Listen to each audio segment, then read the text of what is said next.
राजस्थान में नरेश मीणा थप्पड़ कांड की गूंज पूरे देश में है। राजस्थान में बीते दिनों थप्पड़ कांड के बाद समरावता में हुई हिंसा से सियासी पारे में जमकर हलचल है। इस बीच राजनीतिक गलियारों में इस बात को लेकर चर्चा है कि इस कांड से कांग्रेस के बागी और निर्दलीय उम्मीदवार नरेश मीणा की राजनीति को कितना फायदा पहुंचने वाला है।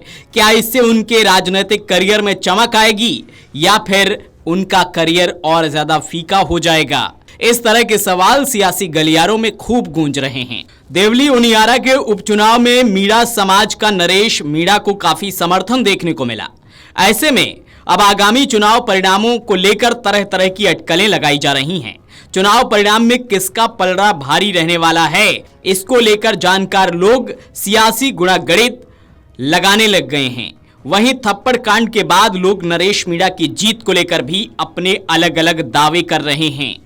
सियासी गलियारों में नरेश मीणा के थप्पड़ कांड की गूंज है। राजनीतिक एक्सपर्ट अपने अपने मायने निकाल रहे हैं। ऐसे में क्या थप्पड़ कांड से नरेश मीणा की सियासत चमकेगी, ये सवाल भी है। हालांकि नरेश मीणा ने मीडिया से इसी बात का खुलासा किया कि वह भी किरोड़ी लाल मीणा, सचिन पायलट, हनुमान बेनीवाल जैसे नेताओं की तरह फेमस होना चाहते हैं।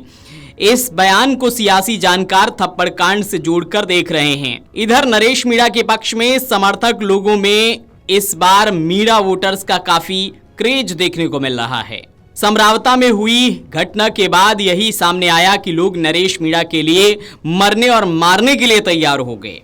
इधर राजनीतिक जानकारों का कहना है कि उपचुनाव के दिन बुधवार दोपहर हुए इस प्रकरण से नरेश को वोटिंग में कुछ फायदा पहुंच सकता है, लेकिन ये नहीं कहा जा सकता कि थप्पड़ कांड से उनकी जीत की राह खुलेगी। हालांकि नरेश मीणा ने इसका सियासी फायदा उठाने का प्रयास किया, लेकिन जिला प्रशासन ने संयम बरतते हुए शांतिपूर्ण ढंग से उपचुनाव संपन्न करवाया। ऐसे में कयास है कि नरेश मीणा को जो पॉलिटिकल फायदा मिलना चाहिए वह नहीं मिल पाएगा।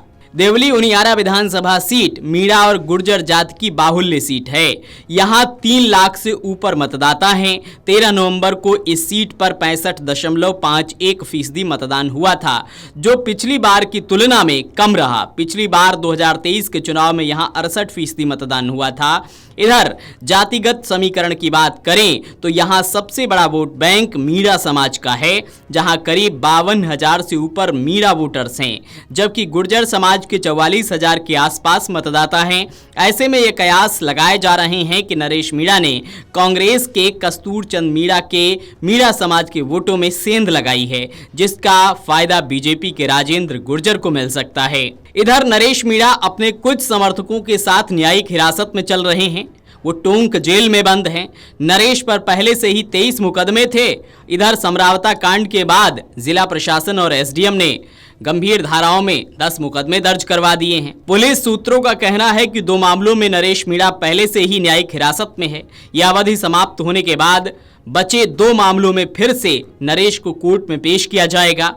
पुलिस के एक अधिकारी का कहना है कि नरेश मीणा लंबे समय तक हिरासत में रहे, इसके लिए गंभीर धाराओं में तगड़ा केस बनाकर मजबूत फील्डिंग जमाई है। इसके अलावा राज्य के अन्य स्थानों पर दर्ज मामलों में भी गिरफ्तारी के लिए पुलिस ने नरेश की पूरी कुंडली तैयार कर ली है।